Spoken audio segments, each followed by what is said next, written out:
I regret missing this movie in theatres. 'Enimidi Vasantalu' ఒక strong women characterization ఉన్న movie.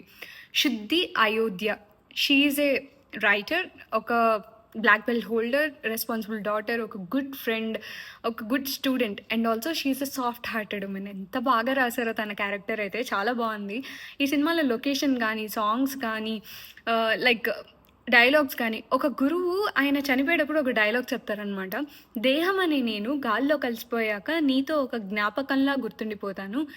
జ్ఞానం అనే నేను నీలో ఎప్పటికీ నీతో ఉండిపోతాను. ఎంత బాగా రాశారండి. ఇలాంటి డైలాగ్స్ చాలా ఉన్నాయి మూవీలో. Ananthika she did a great job in this movie. Movie అంతా తన చుట్టూనే తిరుగుతుంది. చాలా బాగా యాక్ట్ చేసింది తను. అండ్ రవితేజ దుగ్గిరాల చాలా బాగా యాక్ట్ చేశారు. నేనైతే క్లైమాక్స్ ఒక 4 టైమ్స్ మళ్ళీ చూశాను ఆ లెటర్ సీన్ కోసం.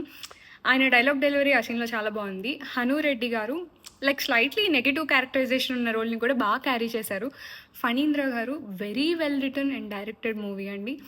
ఒక మంచి నవల చదివిన ఫీలింగ్ వచ్చింది ఈ మూవీ కంప్లీట్ అయ్యాక. Good movie.